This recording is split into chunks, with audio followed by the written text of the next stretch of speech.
Thank you, Arsenio. Okay, Sherry Duronian. Sorry if I mispronounced folks' names. You are unmuted.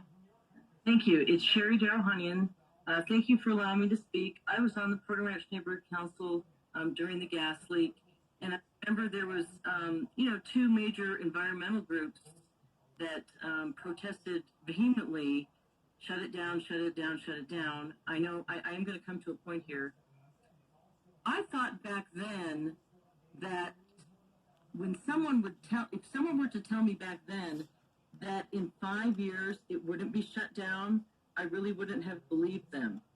And when I look at my calendar and I see that it's close to the 5-year anniversary, the fact that it's not shut down, okay, that's one thing.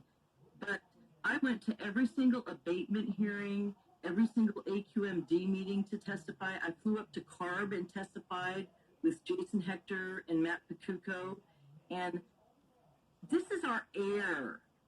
In Michigan, they had some kind of a thing with the drinking water around the time of the blowout. And I remember there was a lot of press conferences with politicians, and they would be asking about the Michigan drinking water. That's so important. You can buy a bottle of water to drink, but I don't think 30,000 residents in Porter Ranch can go get air and oxygen to breathe. Everybody has children. Everybody wants to live a normal life. And the fact that it's 5 years, I cannot believe it. I agree with Helen. I don't normally agree with Helen, but the 5 years is really sticking with me. And if you did have the money for 2 years, I think there should be a way to speed it up. What is the holdup? I get it that you have to. Sherry, so you're over your minute and 30, so I'm going to ask you to wrap up. I'm wrapped up. Thank you. Okay, thank you. Scott, I'm going to turn to you on this one.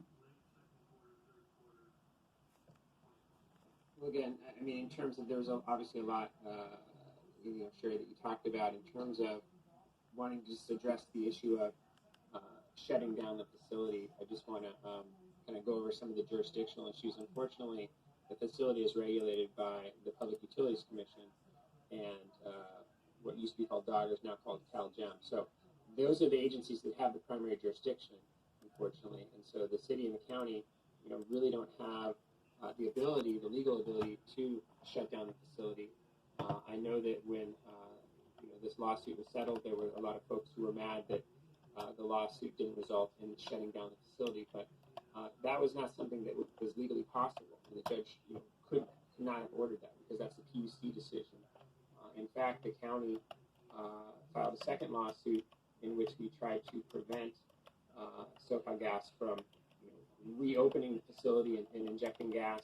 And in fact, we actually sued the PUC and Dogger, the state at the time. And unfortunately, we lost our injunction at the trial court level. We appealed that to the appellate court. Unfortunately, lost there, and we appealed to the Supreme Court, and they would not hear the case. So the county did everything we could to prevent it from reopening after the disastrous blowout. But there was really, again, we hit a sort of bureaucratic, legal, jurisdictional brick wall that really PUC is the entity that has control here.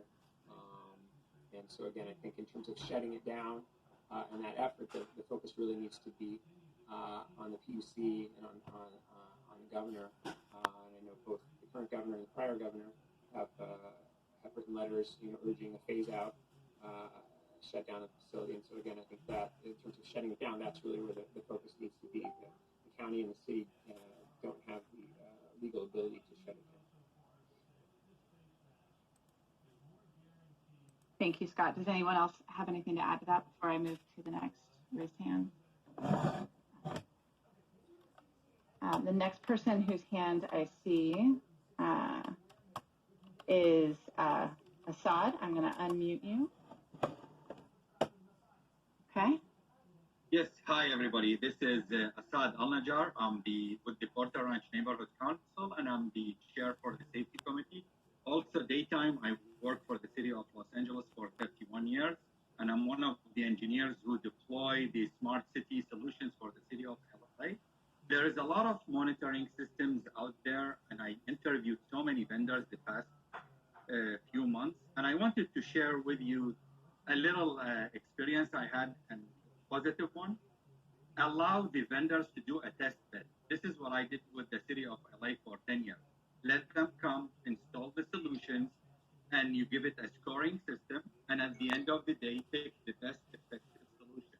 Rather than trying to figure out what it is that, let's test it on the ground, 5, 6, 10, make it a beauty context.